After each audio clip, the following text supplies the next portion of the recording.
테슬라 관련 투자 소식입니다. 테슬라, 주행거리 600km대로 개선한 모델 Y 출시 계획. 테슬라가 자사 중형 스포츠 유틸리티 차량 모델 Y의 주행거리를 늘린 신차를 출시할 것으로 전해졌다.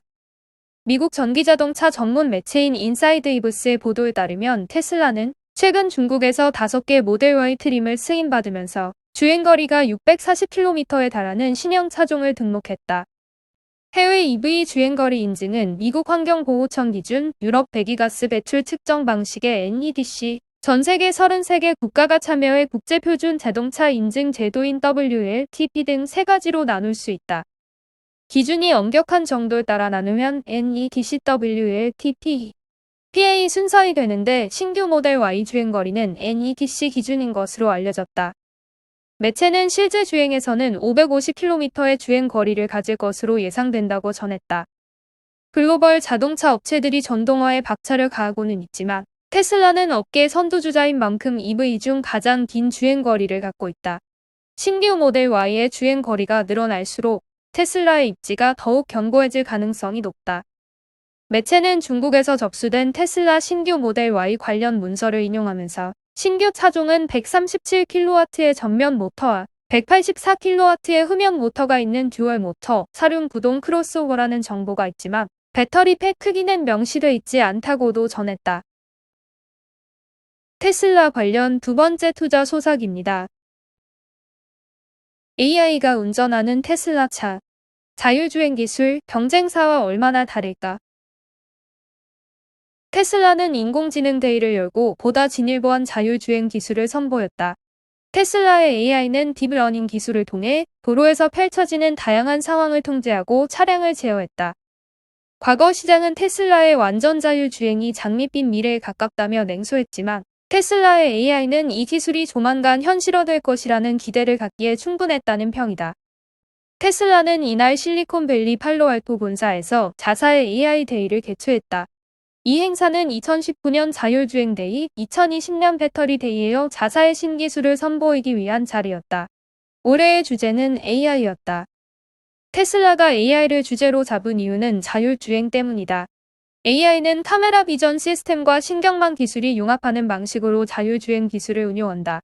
AI는 차량에 장착된 8개의 카메라를 통해 들어온 영상 정보를 신경망 기술로 분석하고 분류한다.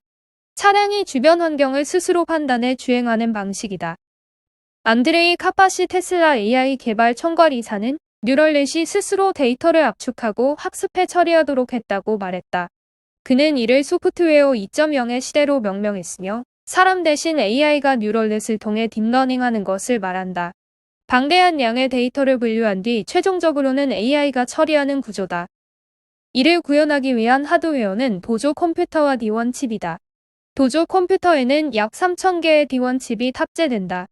D1 칩은 50만 개 이상의 노드를 동시에 처리하고 1타일당 9페타플롭의 컴퓨팅과 1초당 36TB 용량을 처리할 수 있다. 보조 컴퓨터는 1초당 100경번 연산할 수 있는 1.1 엑사플롭스급 성능을 목표로 하고 있다.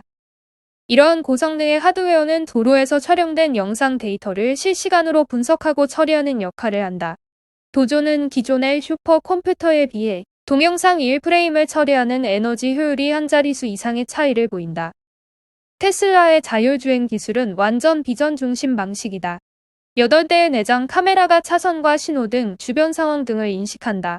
전 세계에 흩어진 120대의 차량으로 확보한 도로 영상 기반 딥러닝 기술이 핵심이다. 여타 완성차 업체들은 라이다로 수백만 번 주파수를 쏜 뒤 되돌아오는 시간을 계산해 주변 환경을 파악한다. 여기에 HD맵을 활용하는 방식이다. 하지만 테슬라는 라이다와 HD맵이 도로 환경 변화에 즉각 대응이 어렵다는 입장이다. 테슬라의 차량에 장착된 카메라가 다양한 영상 데이터를 축적한 후 AI가 딥러닝을 기반으로 처리한다. 데이터 라벨링도 4D로 구현했다. 라벨링은 AI가 스스로 학습할 수 있는 형태로 데이터를 가공하는 작업을 일컫는다. 4차원 공간에서 라벨링을 붙일 수 있도록 했고 자동으로 라벨링을 가능하게 했다. 테슬라는 자동으로 라벨링을 하는 툴 홀리 그레이를 개발하고 테슬라 차량, 데이터 축적, 보조 컴퓨터, AI까지 각 단계마다 뉴럴넷이 스스로 학습해 방대한 양의 데이터를 처리할 수 있도록 했다.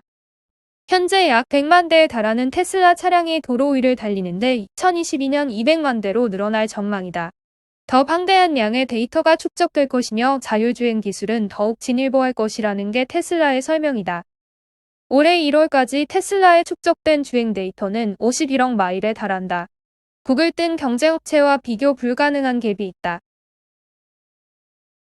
애플 관련 투자 소식입니다. 애플 자동차 열쇠 공유 기술 특허. 애플카 카쉐어링 포석. 애플이 디지털 키로 차량을 공유할 수 있는 기술 특허를 확보했다. 애플이 자율주행 전기자동차 애플카에 대해 침묵하고 있지만 관련 개발을 진행하고 있다는 단서가 속속 드러나고 있다. 업계에 따르면 미국 특허청은 지난 12일 애플이 2019년 6월에 출원한 친구 키 공유라는 제목의 특허를 공개했다. 이 특허는 아이폰 기기로 차량의 잠금 또는 잠금 해제를 돕는 디지털 키 기능을 활용, 친구나 가족 혹은 다른 사람이 차를 운전할 수 있도록 하는 기술을 담고 있다. 핵심은 차량 소유자가 자주 사용하는 암호 등 주요 데이터를 노출하지 않고도 기술 구현이 가능하다는 점이다. 물리적인 키나 전자 기기를 직접 넘겨줄 필요가 없어 편리함도 갖췄다.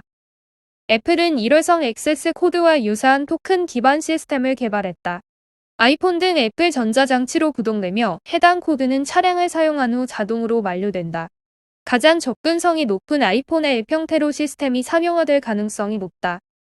애플은 특허에서 액세스가 물리적인 키 또는 전자식 제품에 의해 제어되는 경우 차 소유자는 해당 개인에게 물리적으로 열쇠전자 제품을 전달한 다음 물리적으로 회수해야 한다며, 비밀번호로 액세서가 제어되는 경우에는 비밀 데이터를 전달해야 하며 이후에는 이를 변경해야 하는 어려움이 있다며 새로운 기술 개발의 배경을 설명했다. 강점을 가진 전자기기 및 차량 원격 제어 기술을 활용해 차량 공유 서비스까지 염두에 둔 것이 아니냐는 관측도 나온다. 카쉐어링은 차세대 모빌리티 서비스 사업 확대 흐름과 함께 주목받으며 현대차 등 완성차 업체는 물론 보쉬, 컨티넨탈 등 부품사도 미래 먹거리로 낙점, 투자를 확대하고 있는 분야다. 한편 애플은 애플카 개발 계획 프로젝트 타이탄이 본격화된 지난 2014년부터 7년간 200여 개에 달하는 자동차 관련 특허를 취득했다. 자율주행을 위한 센서 인식 기술이 주를 이뤘으며 배터리, 전기차 충전 시설 등에 대한 특허도 다수 보유하고 있다. 2017년 자율주행 관련 특허가 처음 등장한 이후 출원 빈도가 급증했고 자동차 제조와 관련된 세부 사항에 대한 특허도 다수 취득했다. 마이크로소프트 관련 투자 소식입니다. 마이크로소프트, 기밀 데이터용 클라우드 미국 정부 승인. 아마존의 선전 보고. 마이크로소프트의 기밀 데이터 전용 클라우드 애저 거버먼트 톱시크릿이 미국 정부의 승인을 획득하며 AWS와 벌이고 있는 공공 클라우드 경쟁이 한층 치열해질 것으로 보인다. 업계에 따르면 미국 정부는 최근 MS, 애저 거버먼트 톱시크릿을 국가보안기관에서 사용할 수 있도록 승인했다. 애저 거버먼트 톱시크릿은 지난해 12월 공개된 MS의 기밀 데이터용 보안 강화 클라우드 플랫폼로, MS는 이전부터 애저 거버먼트 시크릿 등을 공공기관에 제공해왔다. 애저 거버먼트 톱시크릿을 통해 기밀 데이터를 관리해야 하는 미국 기관은 물리적으로 분리된 공간에 별도 데이터 센터 자체 관리 직원, 별도 서버를 구축해 기밀 자료를 관리할 수 있게 됐다. MS가 애저 거버먼트 톱시크릿이라는 기밀 데이터 관리 클라우드의 정부 승인을 획득하면서 아마존 AWS와의 공공 클라우드 경쟁이 더욱 치열해질 것으로 보인다. MS와 아마존은 미국 정부의 클라우드 전환 사업에서 치열하게 경쟁하고 있다. 미국 정부는 오바마 정부 시절인 지난 2010년부터 공공기관의 클라우드 서비스 도입을 적극적으로 진행해왔다. 이에 일반 행정부처는 물론 CIA, 펜타곤 등 국가안보기관들도 클라우드 서비스를 사용하고 있다. 특히 두 회사가 경쟁하고 있는 곳은 국방부의 클라우드 시스템 도입 사업이다. 미국 국방부는 지난 2019년 군사정보관리 현대화를 위해 클라우드 시스템을 도입하는 제다이 프로젝트를 진행해 MS를 사업자로 선정했다. 하지만 아마존은 창업자인 제프 베이조스와 대립 관계에 있던 도널드 트럼프 대통령이 압력을 행사해 공정한 경쟁을 하지 못했다며 불복했고 지난달 최종적으로 사업자 선정이 물거품됐다. 미 국방부는 MS, 아마존 등 다양한 클라우드 업체가 참여할 수 있는 수주전을 다시 벌일 계획이다. MS 애저 거버먼트 톱 시크릿 인증 획득은 향후 수십조 원에 이르는 공공기관 클라우드 수주 경쟁에서 경쟁력을 끌어올릴 수 있는 수단이 될 것으로 보인다. MS 관계자는 국가 안보 임무를 수행하는 많은 리더들에게 효율적으로 정보를 관리할 수 있는 클라우드를 구축하기 위해서 정부와 긴밀히 협력해왔다며, MS는 클라우드와 에지 컴퓨팅 기술 등을 통해 기밀을 요하는 모든 데이터를 안전하게 보관할 수 있도록 하겠다고 말했다.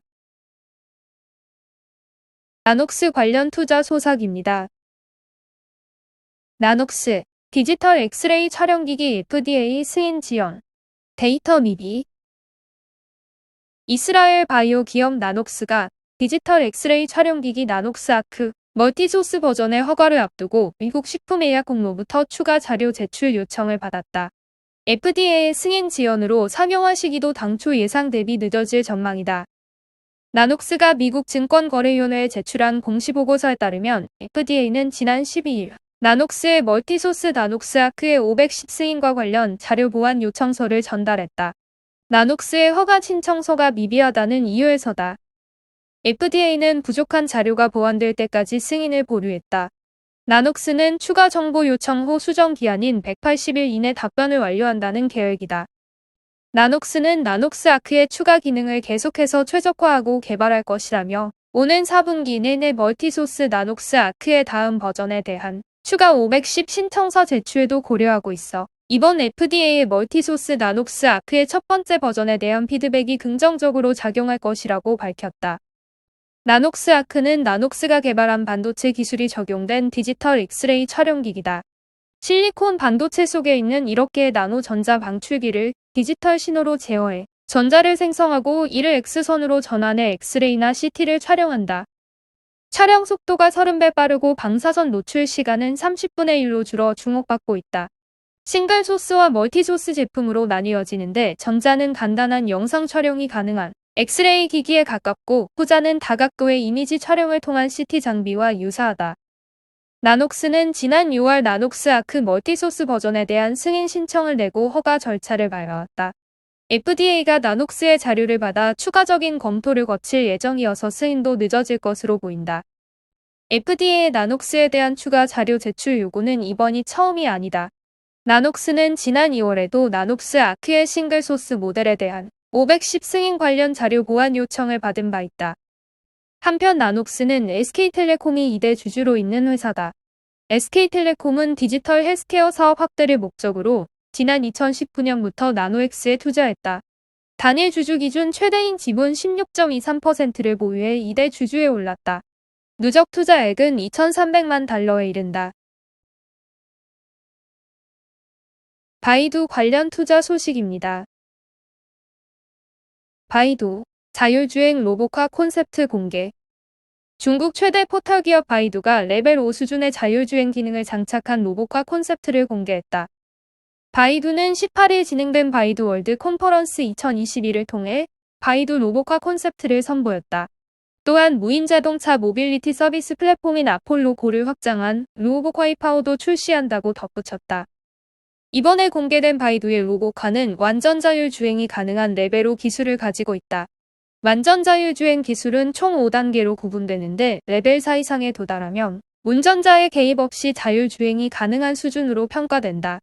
하지만 레벨 4는 특별한 상황에서 운전자가 개입할 수 있는 반면, 레벨 5에서는 운전자의 개입이 완전히 배제된다. 바이두가 새롭게 공개한 로봇화는 유턴이 가능하고, 목적지가 바뀌면 자동으로 방향을 바꿀 뿐 아니라 실시간으로 장애물을 우회할 수 있다. 바이두는 새로운 로봇화를 공개하면서 시험적 성격이 강했던 기존의 무인 자동차 모빌리티 서비스 아폴로고를 확장하고 이름도 로봇화이파오로 변경할 것이라고 밝혔다. 바이두는 이를 통해 로봇택시의 본격적인 상용화의 속도를 낸다는 계획이다. 바이두 관계자는 바이두의 로봇화를 이용하면 여행 중 잠을 잘 수 있을 뿐 아니라 공간도 충분히 넓어 차 안에서 몸을 쭉 뻗고 있을 수 있다고 설명했다. 한편 바이두는 이날 차세대 AI 칩셋인 2세대 클룬 칩을 양산한다고 밝혔다. 2세대 클룬은 바이두가 자체 설계한 칩셋으로 7나노미터 미세 공정에서 제작된다. 바이두는 쿨루니에 자체 개발한 2세대 스스포 아키텍처를 적용해 이전 세대 칩셋보다 최대 3배 강력한 처리 능력을 구현했다.